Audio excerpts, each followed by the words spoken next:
Hello student, part 1 में हमने fixed expenses लिख लिए थे, टोटल कर ली थी। अभी मेंटेनेंस एक्सपेंसेस लिख रहे हैं। लिखिए बी नंबर का पॉइंट, मेंटेनेंस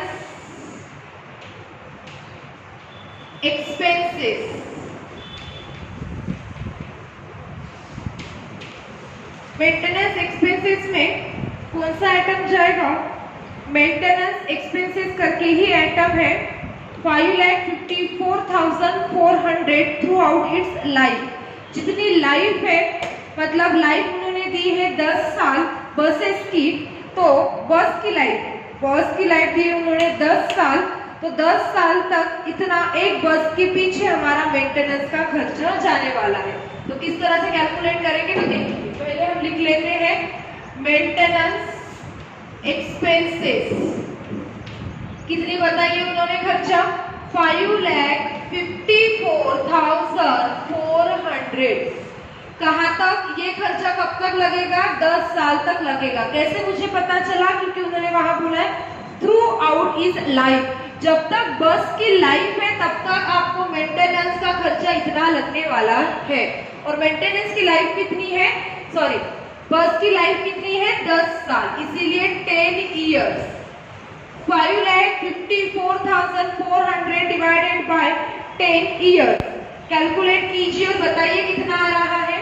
इसका आंसर आ जाएगा 55,440। 55,440।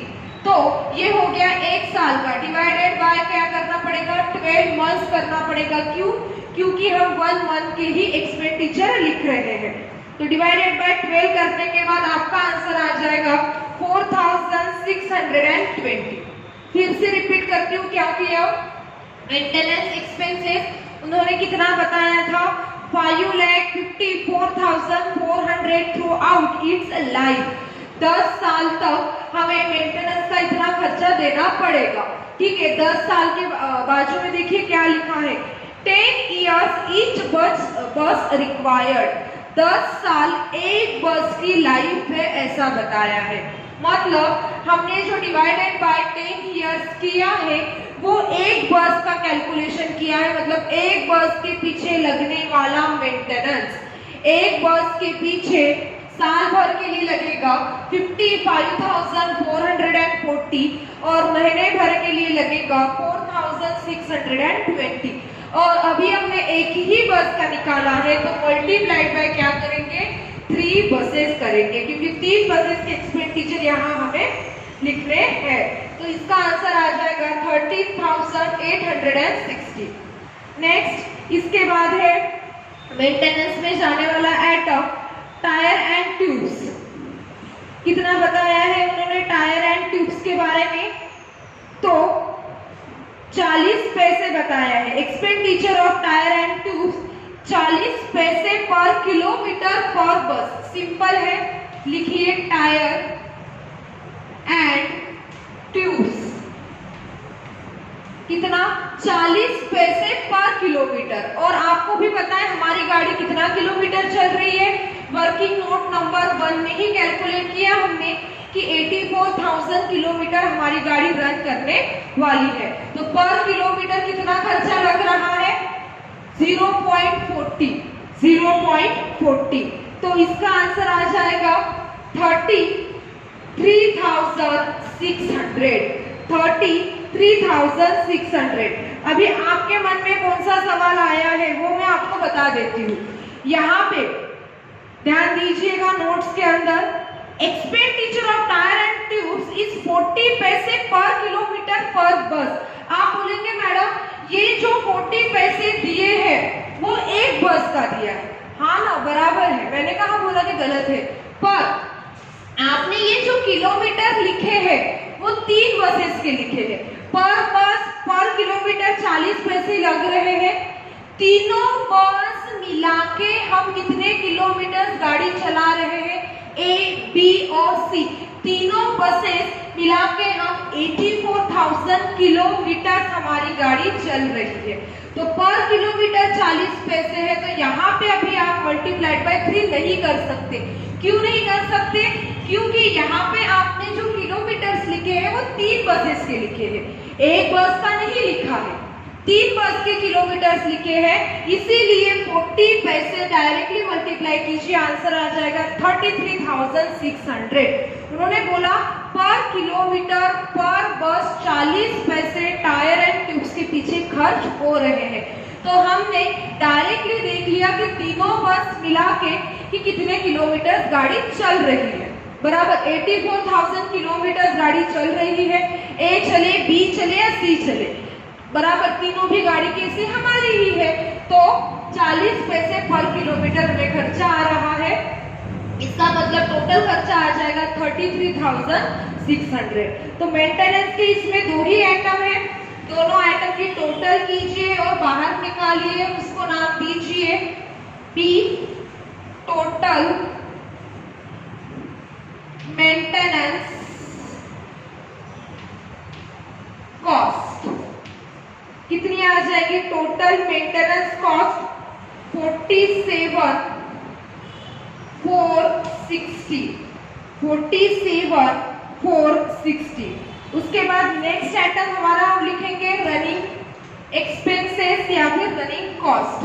देखिए सी नंबर का रनिंग एक्सपेंसेस, इसमें आज के प्रॉब्लम में एक ही आइटम दिया है डीजल एंड ऑयल, लिख लेते हैं डीजल एंड ऑयल। कितना बताया है उन्होंने? 50,400 पर मंथ बताया है। डीजल और ऑयल के पीछे 50,400 रुपए खर्च हो रहे महीने भर के लिए, और हमारा बेस पीरियड भी क्या है 1 मंथ, तो इसीलिए हम उसको क्या लिखेंगे डायरेक्टली बाहर लिख सकते हैं। रनिंग कॉस्ट में रनिंग एक्सपेंसेस में एक ही आइटम है, इसीलिए उसकी टोटल करते हैं और लिखते हैं सी टोटल रनिंग कॉस्ट। कितनी आ जाएगी टोटल रनिंग कॉस्ट? 50,400। अभी हमने तीनों भी आइटम लिख लिए हैं, तीनों भी आइटम की टोटल करते हैं, उसको बोलेंगे टोटल ऑपरेटिंग कॉस्ट, ए प्लस बी प्लस सी। टोटल कीजिए तीनों आइटम की, कैलकुलेशन आपको खुद से करना है। आ जाएगी 6,03,740। 6,03,740 टोटल ऑपरेटिंग कॉस्ट। अभी हमारा एक पॉइंट बचा है प्रॉफिट का। आपको भी पता है टोटल ऑपरेटिंग कॉस्ट लिखने के बाद एक बार देख लेना कमीशन और प्रॉफिट है क्या। तो आज के प्रॉब्लम में कमीशन भी है और प्रॉफिट भी है, पर यहाँ पे हम सिर्फ क्या लिखेंगे प्रॉफिट। क्यों? कमीशन पहले ही हम लिख चुके हैं, कहाँ पे? फिक्स्ड कॉस्ट में। कब यहाँ लिखना कब वहां लिखना वो मैंने आपको पहले ही बता दिया है। तो लिखिए प्लस प्रॉफिट, कितना परसेंट बोला है? 20% ऑफ टेकिंग। जब टेकिंग के ऊपर बोला जाता है तब हम कौन सी स्टेप करते हैं एक्स्ट्रा की? तो 100 माइनस 20 कितना आ जाएगा? 80। कैसे बनाएंगे हम लोग इक्वेशन? तो 80 के लिए 20, तो 6,03,740 के लिए कितना? यही एक्स्ट्रा की स्टेप हम करते हैं जब टेकिंग के ऊपर बोला जाता है। तो कैसे करेंगे हम लोग? 80 के लिए 20, तो 6,03,740 के लिए कितना? अभी इसका डायरेक्टली आंसर मुझे बता दीजिए। इसका आंसर आ जाएगा आपका 1,50,935। कितना आ गया? 1,50,935। इन दोनों का मल्टीप्लिकेशन डिवाइडेड बाय 80 करना है, आंसर आपको मिल जाएगा। अभी क्या करेंगे? ऑपरेटिंग कॉस्ट प्लस प्रॉफिट आपको मिल जाएगा टोटल टेकिंग मतलब टोटल सेल।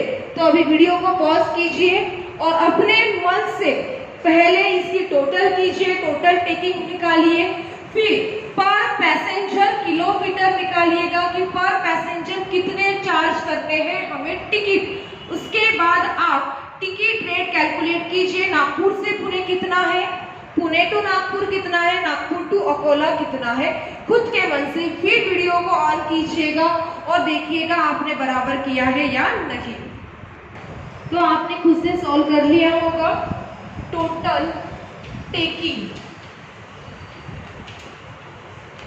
कितनी आई आप लोगों की, 7,54,675 टोटल टेकिंग। उसके बाद क्या निकालेंगे हम, पर पैसेंजर किलोमीटर। क्या फॉर्मूला लिखेंगे इसके लिए, total taking divided by total passenger kilometre. Total taking कितना है, 7,54,675। टोटल पैसेंजर किलोमीटर है 33,60,000।